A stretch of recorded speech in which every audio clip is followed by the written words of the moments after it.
Астана қаласындағы Қазақ ұлттық өнер университетінің түлегі Италия елінің консерваториясының магистратурасына түскен Дмитрий Комарницкий қазан айының 14-інде туған қаласы Екібастұзда жеке концертін беруді жоспарлауда. Және бұл өнер кешінде жас өнерпазымыз жалғыз болмайды. Концерт. Естай атындағы музыка мектебінде классикалық музыка концерті болады. Мен өзім фортепиано бөлімшесінде осы мектепте оқығанмын. Концертке менің астаналық достарым қатысады. Оларда кәсіби әншілер, жүргізуші Нұркен Айменов. Ол менің былтырғы жеке концертімді де жүргізген. Бірінші концертімді өнер мәдениет орталығының залында берген едім. Бұл жолы музыка мектебінде болады және аздап толғаныс бар. Диманың әжелері де ән айтқан екен. Солардың өнері бұған да дарған сияқты. Және бұл өнерін байқаған ата-анасы Диманы кәсіби түрде музыкамен айналсын деп оқуға береді. Мой первый педагог. Менің алғашқы ұстазым Маргүл Гумарова. Ол менің өнерімді байқап, классикалық вокалға бағыттады. Бұдан соң Астана қаласындағы Қазақ ұлттық өнер университетін аяқтадым. Онда профессор Әлфия Кәрімовадан тәлім алдым. Ол башқұрт еліне еңбек сіңген қайраткер. Кезінде Астана опера театрында ән айтқан.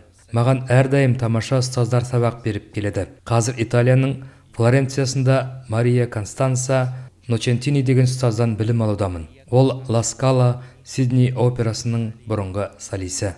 Il tenore Дмитрий Комарницкий. Дмитрий жалынды бай дауысы бар тенор, ол үлкен темпераменті бар тамаша студент. Ол осы оқу жылында өзінің вокалдық өнерін ғана емес, сонымен қатар музыкалық стилистика тұрғысынан да өнерін жақсартып, итальяндық операда талантын аша түсті. Мен оның өнердегі жолына табыс тілеймін.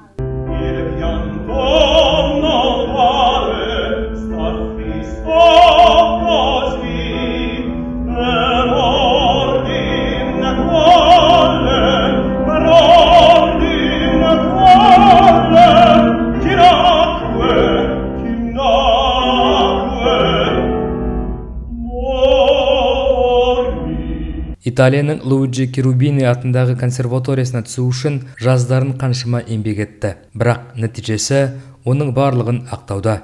Мне надо было... Оған түсу үшін мен шетелдік 4 арияны орындауым керек еді. Өте қиын болады деп ойладым. Оларды орындау үшін театр мамандарымен арнайы дайындалдым. Медет Чотабаевтан шеберлік сағаттарын алдым. Өзімнің ұстаздарымен де бірге дайындалдым. Үлкен қиын сәттен өттім деуге болады. Алдағы уақытта өз елімізге, біздің Астана опера театрына қайта оралсам деген үлкен ниетім бар. Ал қазіргі менің өнерімнің дамып қалыптасуы үшін шетелде тәжірибе жинау керек екенін түсінемін. Содан кейін елге келіп, алған білімім мен тәжірибеммен бөліссем деймін.